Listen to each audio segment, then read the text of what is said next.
and welcome back to my channel, or if you're new then welcome for the first time I guess, and I hope you like my channel. So for today I'm gonna be doing a favorites video, and I kind of abandoned this whole thing. I haven't really done one in so long, but I actually have a lot of new things that I've been using or liking recently. So without further ado, let's just jump in. I'm gonna start with kind of like beauty and stuff like that. So I'm going to start off with a really random one, and that's Nair hair removal cream, and this one specifically is for like face and upper lip, so it's kind of like a facial affiliated one. We all know how annoying going to get like your eyebrows and like upper lip waxed and everything can be, and it's actually not very cheap. It's a lot of money.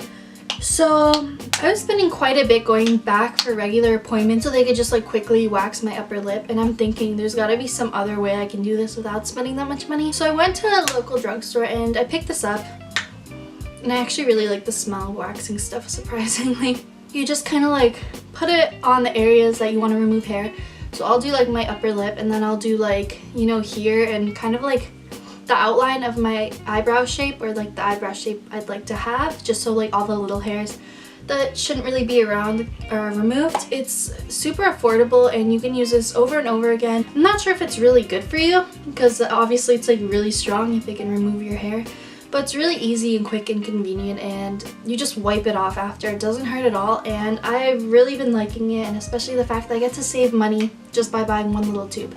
So that's definitely a favorite and something new that I've never tried before that I would definitely recommend if you're getting sick of like going to appointments just so they could like wax your upper lip for like 2 seconds.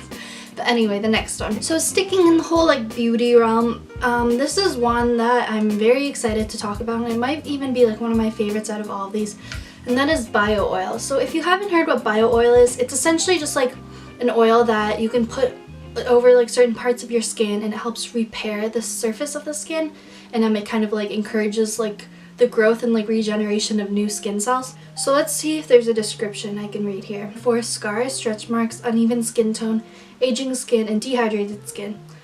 So basically it's encouraged that if you have like certain scars or like stretch marks or just like imperfections along that line on your body, then you basically just like rub it in your skin morning and night.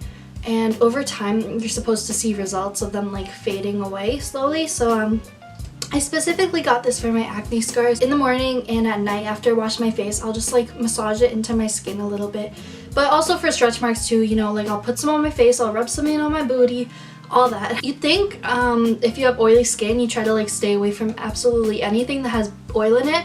But this is actually really refreshing and moisturizing. And if I were to compare it to anything, I would just say it really resembles coconut oil to me. And the reason I say that is because coconut oil, even though it is a very oily consistency clearly, it absorbs right into your skin, and it eventually goes away once it does absorb in the skin. It's not like a really gross, icky oil feeling, and it makes you feel really fresh and moisturized, and it gives you that glowing look.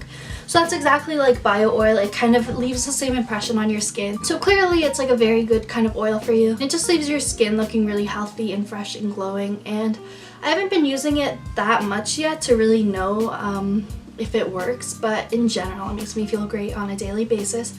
So I'm really excited to see the results of this. Now we're going into makeup, and this is really actually the only makeup one I have, and that is the Naked palette, the basics one from Urban Decay. I don't really have anything to compare this to because I don't have any of the big Naked palettes. This is my only one, and I actually mentioned this in my what I got for Christmas video because my sister got this for me back in December. I didn't really jump into it until recently, and I'm really happy I did because the pigmentation is just amazing. It's tiny and cute and portable. You can really bring it anywhere. I really like the packaging. The only thing that's kind of annoying is that there is a lot of fallout. Even if I just tap my brush a little, it'll kind of like sprinkle around everywhere, so I constantly have to like you know, clear it off. But like honestly, you just put a little bit on your brush and it just stays on amazingly. I actually even have like this angled brush, and like I've told you before, I'm so bad at winging my eyeliner, so I don't do it. If I go in with this very black shade here called Crave, and I just use that angled brush, the pigmentation is just so beautiful that like I can literally make a wing with like eyeshadow and it looks like a smudged eyeliner look. I'll insert a picture here of an eye look I did with strictly this palette. I imagine it's like the cheapest out of all the Naked palettes, obviously, since it is like the tiny basics one, But if you don't want to go splurge a lot of money on the big ones, I would definitely recommend this because it's basically just the main colors, you could say, I guess. It's like the basic colors that you would kind of look for in any palette, while the more like specific variations of these colors are what you would find in the other palettes. But this is like the bare minimum that you would use on a regular basis, so it's really all you need in my opinion. Next, we're gonna go into more of like a spacious like living kind of thing. And those are my little plants. I got these quite a long time ago actually, and I've been pretty good with them surprisingly. I've never really had plants on my own, but I'm kind of proud of how I'm raising these. This one is dying a bit because I forgot to water them a couple of times. They're really nice and easy because this is like, you know, like cactus and like succulent, and like they're probably the easiest plants you can care for. They've grown a big amount since I got them. This was just like little sprouts and now it's like super tall. This whole bit here wasn't even here on the side when I got it, so that grew.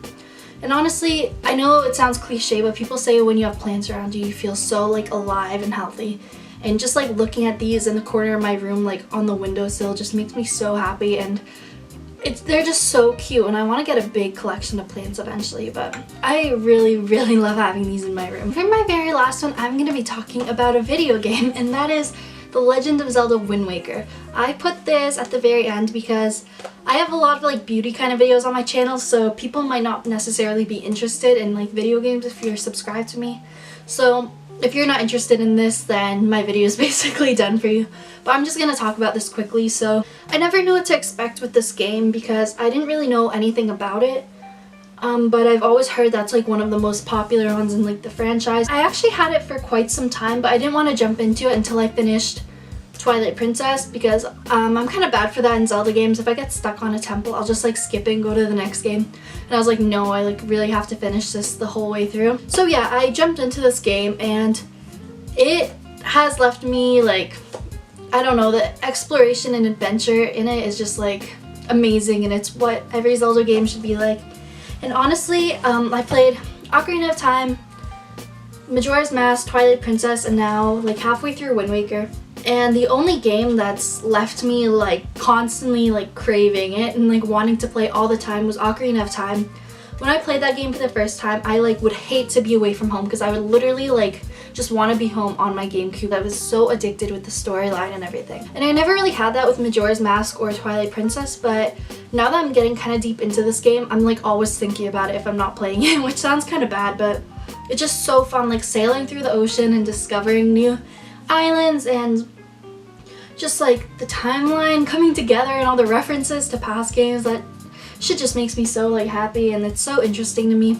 But anyway, that is my last favorite. So that was my favorites video. I'm so happy to make a video where I'm just like sitting down and talking to you guys because I feel like my past couple of videos haven't really been that planned out, so it's nice to actually just take the time and show you guys things I've liked.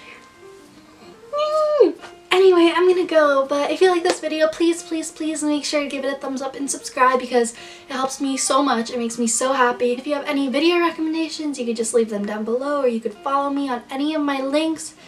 And I'll see you guys in my next video, which will hopefully be soon. Bye!